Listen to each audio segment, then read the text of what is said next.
and I will go over some stuff that I deem very important. Right. So VCP stands for a vehicle checkpoint, for those who didn't know.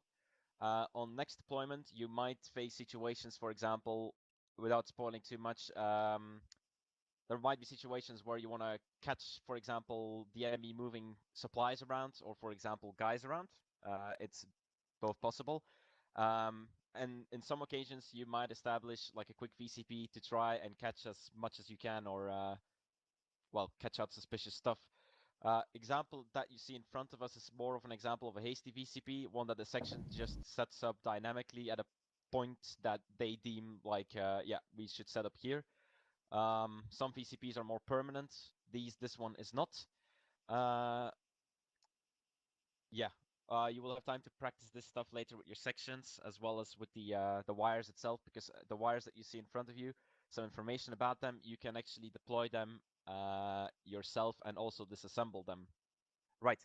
That point aside, when you establish a VCP, I'll assume we have an 8-man section, 10-man section in this example, so I will go straight to it. When you establish a VCP, as you might have noticed, is that the wires as well as the vehicles are set up in certain positions. What is important with a VCP is that you set it up so that it zigzags.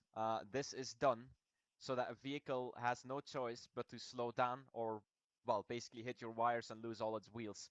So you want to make sure that if a vehicle approaches, that vehicle has to slow down and that you can basically stop it. Right, that's the first thing. Just give me a sec to place in an empty car. Right. So what you have to do is you set up the first set of wires. I placed mine here on the right side of the road, so that the vehicle will has to zigzag to the left. And basically, the structure of how VCP is established is pretty simple. The first vehicle basically acts as a like support vehicle that is like stationary with one guy that is sitting in the gun. Unfortunately, I cannot put people into the gun, but we'll practice it in a sec. But you would have one guy that is sitting in the gun. He basically acts as the guy that, for example, if a vehicle approaches, um, he is basically ready to mow them down in case one, for example, draws a weapon, or if a vehicle like approaches with high speed and it doesn't stop, at least then the gunner can engage effectively. Right, so the setup that we're basically want to go for, everybody can see the 3 AI that I placed on that roof, yeah? They're basically the security team. The security team consists of 3 members within your section. The example that I'm talking about now is a section VCP, so with only one section and covering one direction. So they're basically controlling the traffic that is coming from the south and that is moving to the east.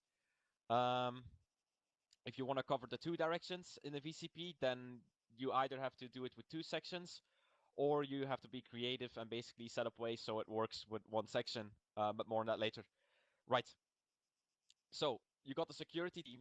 They're still quite close to the VCP, but I didn't really find any better suitable areas, and I knew that this area was good to set them up on an elevated position. But generally speaking, the security team is set up about 50 meters away from the VCP, ready to support if necessary. The structure that it then follows is you got the first vehicle, which doesn't have a driver, but does have a gunner. And I already went over that gunner.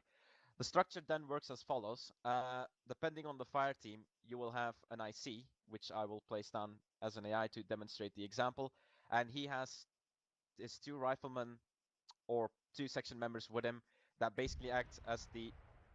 What the fuck? No days. Don't mind Right. that. Spoke scene. Moving on. Ignore.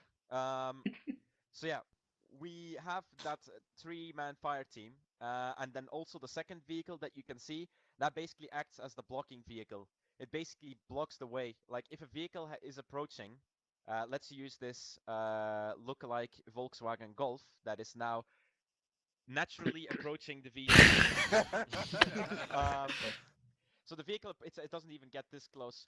I assume that most of you already know how the ACE gestures work with the self-interaction menu. Generally, when a vehicle approaches, you use the stop or the hold gesture to indicate to the driver that I don't know who did place that one down. Wasn't me.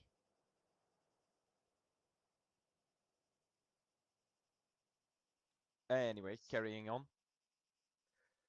So you use the stop or hold gesture to basically indicate, like, yeah, driver, I want you to stop. The way we do it is basically we have the driver we'll have all the passenger and driver dismount. Make it indicated clear that we want to dismount. So the two security guys would move up a bit closer, make the intentions aware. Look at them naturally moving up, but they would make aware to the driver and the passenger that they have to dismount. I'll place 1 times civilian to indicate what I mean. The driver will be dismounted. He will have to. Whoa, Brown is lugging it. No, he's trying to wheel this. Rev, walk on. Come to us. Yeah. Anyway, Smith, go southwest. The driver has dismounted then at that point and all his passengers, and this is basically where the IC or 2IC comes in. Smith, radio He check, basically over. takes the civilians apart Come southwest. to the side of the road. And he will have a chat with keep the civilians in mind.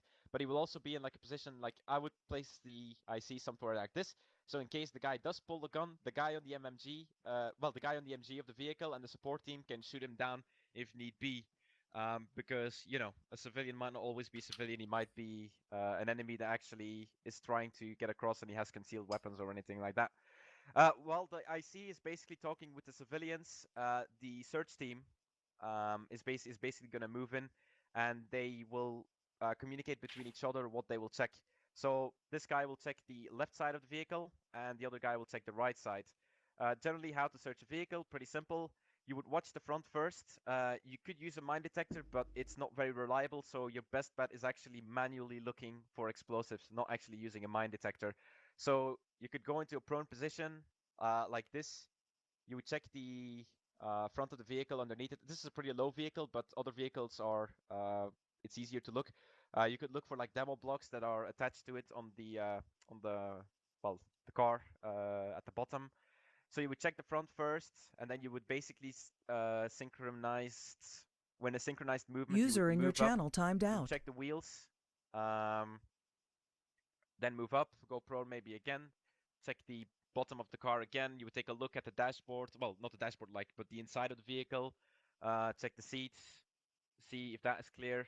Eventually you check the rear wheels, and when you reach the trunk, I think you can then interact with the inventory to check the vehicle itself, the inventory, for any explosives, explosives and weapon systems. If it turns out there are explosives on this vehicle, like a demo block or something that is explosive and is a threat to the section, then the best plan of action is to apprehend this. Well, you would apprehend the guy, obviously, that was in the vehicle, but your search team guys would also pull back quickly to the VCP, and that is the point where you would call in EUD to or AP to basically come and take a look. If the vehicle possesses a weapon system, but not explosives, but that is still a threat, then you would confiscate that equipment, and you would, of course, apprehend the person that the IC would apprehend the person that he was talking to if he hasn't not drawn a weapon yet, or if he's still standing there. So yeah, that would be the procedure. If you've checked the inventory, your next bet is to check the trunk. I don't know if some of you know, but there already have been memes made about it, but there is actually a possibility that people, like the enemy, might smuggle people through a checkpoint by hiding in the trunk. So this vehicle would, for example, I'll actually just quickly demonstrate that now. Just keep in place. Gonna smuggle VDB. Yeah, as you can see, the trunk here, there could actually be somebody physically hiding in that trunk. There could be a person in there. I'll see if I can demonstrate that. Oh, we already saw it, mate. Quick, someone drive away with the thing.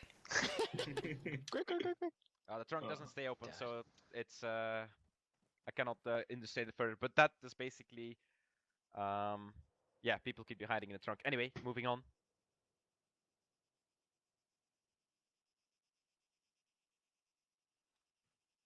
Right, apologies.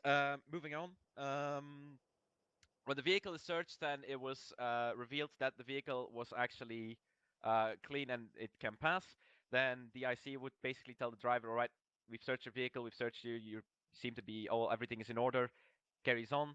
The IC and then the search team guys would move back towards the VCP and would signal the Oh, actually, I've forgotten something. Apologies. But the second vehicle is basically a blocking vehicle. You don't necessarily have to do it because, say, for example, a vehicle comes at you at high speed.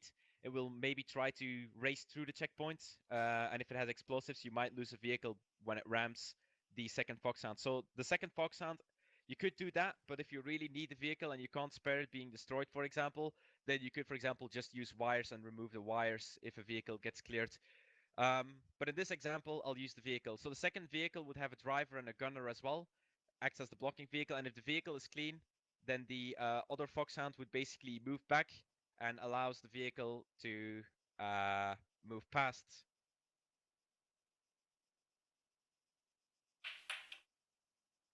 Right. Right, the wires thing fucked a bit up there, but generally speaking, that is how it works. With the last vehicle acting as a blocking vehicle, clearing the way for the vehicle to pass. The vehicle will then move up. We'll have to zigzag his way through. And he then carries on. And yeah, the cycle will repeat itself when another vehicle comes, I guess. Generally speaking, if you have one section of at the VCP course, apparently they only taught like one-way VCPs with one section, but there might not always be two sections available to cover both directions. So what I would do in your case is be creative. If you have two additional guys that are not part of the security team or the blocking vehicle, you could just have this vehicle act the same as the other vehicle, have it behind the wires. Don't really have a blocking point, but then have the spare guys that you do have and make them act as the have the two IC basically on this side with a couple of guys that can search vehicles that come from this direction. Does that make sense so far for everyone? Yep. Yeah. Right. We'll do an example in a sec with people that actually went to the VCP course maybe later on. If you have two sections available, say you do have two sections available, then what you would do then is then you would have 4 Foxhound available, and then the blocking vehicle would basically be at the wires here, and the other section would basically have a vehicle with the gunner here, and then a blocking vehicle here. Ah, oh, damn it. So you would have 4 vehicles. Not as close as that, of course. You can, when you have a lot of more manpower available, you could spread it out a bit more. But that's the general gist of it. Like, you would have the vehicle with the gunner on it, and then one vehicle with the driver and the gunner, if you want that, of course. The blocking vehicle is recommended, but if you rather have those two guys actually being put to somewhere useful in another place, then you can do exactly that. The structure of this is pretty simple as well. Then you would have 2 security teams, so you have your existing fire team on the other side, on the building there. Then you would have another fire team, for example, another 3-man team, security team on the other side, while the basically another fire team is on the east south side, for example, and the other section's fire team of the other section is on the east side. Does that make sense? Yep. Right. Any questions about this so far? Nope. From anyone? Nope. Right.